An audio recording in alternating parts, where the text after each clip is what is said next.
Hogwarts Legacy had a pretty big update recently that had a lot of things listed, except they never told us they had a secret update that removed the most important thing that should have actually been in the notes. To add to that, a lot of things have been nerfed, which, well, it's raised a lot of questions considering that it is a single player open world game with, of course, no multiplayer elements. And lastly, a underwater DLC?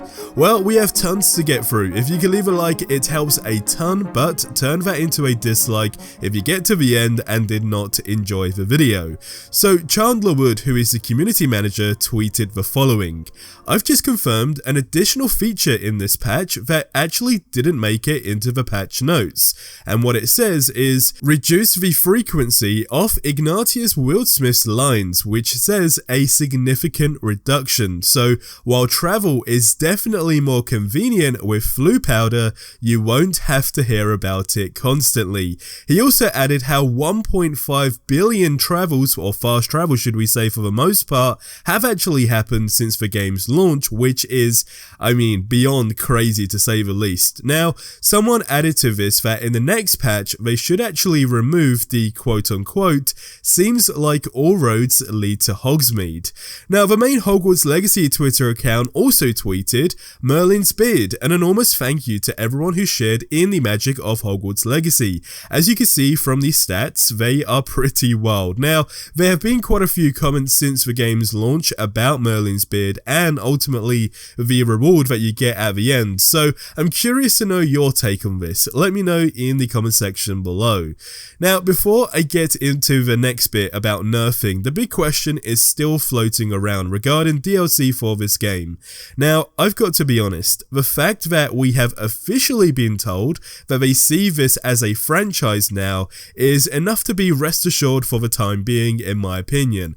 The downside, however, is there is no doubt that with the recent announcement on the delay for last gen consoles again, it is definitely holding a few things back, which I guess would also make sense. So if you are someone who is looking for a time frame of, say, an announcement for new DLC, or ultimately just a roadmap so we can kind of have a gist on what to expect, I'd honestly say that we're looking at the end of May, basically until everyone can play this game, as that was clearly stated previously as well.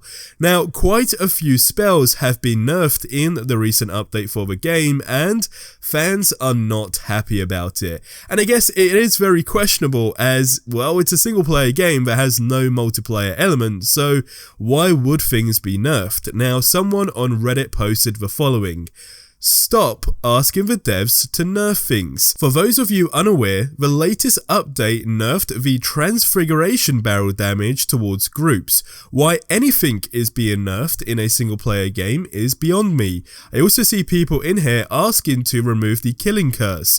Just stop. Let me play my game how I want, and you can play without using it."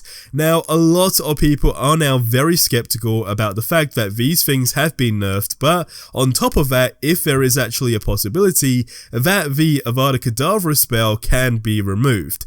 Now, rest assured, that is extremely unlikely to happen, as it's in the game's story, and you get it later on in the game. And lastly, well, it's kind of a big deal. So if that did happen, it would actually be a very, very wild story to say the least, but the chances are basically 0.0000001% that it could actually happen, in my opinion.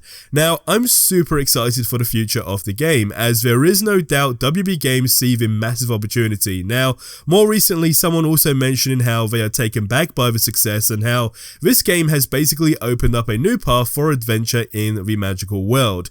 Now, one of you guys left a comment on the last video saying the following: "As much as everyone wants Quidditch, I really feel there's a lot more potential in an underwater exploration as a first DLC, including things like a wider realm of creatures, treasures, plants, potions, and collectibles. And then the one of the vibariums in the ROR could be an underwater tank housing some of these creatures." Now, this is something that would be very, very big, as in all honesty, it almost seems evident, at least in my opinion anyway, that there is going to be a Quidditch DLC, and the reason reason why I say that is just by the amount of references in the game. So from the actual pitch being in the game, which I guess you can argue the fact kind of needed to be a standard to actually go with Hogwarts in general, but hopefully you see the point I'm trying to make here. It's still relevant to an extent, right? But on top of that, the mention in the story as well on how Quidditch specifically has been cancelled this year, and then right down to the minigame that you can actually see people playing Quidditch. So it does seem clear that there is pretty much planned, well, I guess you could just say it's planned as a DLC.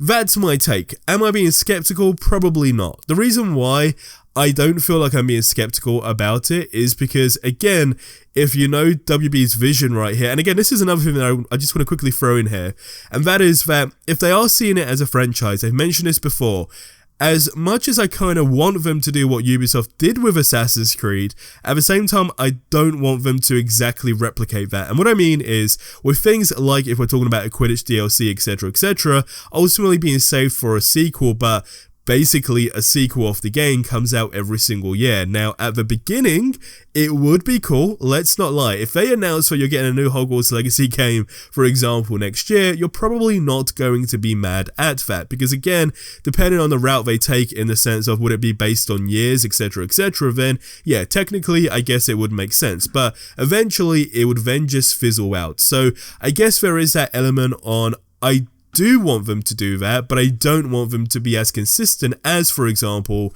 Ubisoft was with Assassin's Creed. So with certain things like the Quidditch, expansion, whatever you want to call it, that would much rather do well as a standalone DLC than be saved for the sequel. So with that in mind, I think with the mention of a potential underwater DLC, that's going a bit more creative, and I do think that that type of underwater DLC would be huge, though of course, as fun as that sounds, there would be a lot of work to do to actually bring that to life. And usually when there's like that sort of expansion of some kind, there typically is some sort of a reference in a story or whatever it may be. But again, as far as that goes, it is very much possible, but it's just a lot of work to do to bring it to life. So with the assumption WB Games is seeing the game as a franchise, it just seems very likely for something like that to be in a sequel as opposed to the Quidditch DLC, for example. But again, that's just my opinion. Nothing has been confirmed as far as that stuff goes.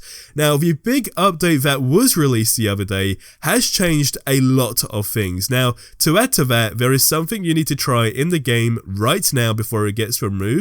And it seems, and this is very crazy, that there is a way to quote-unquote accidentally kill Sebastian in the game. And I'm talking full-blown, you get the animation, etc. It's pretty wild, so check out the video that you see on screen right now.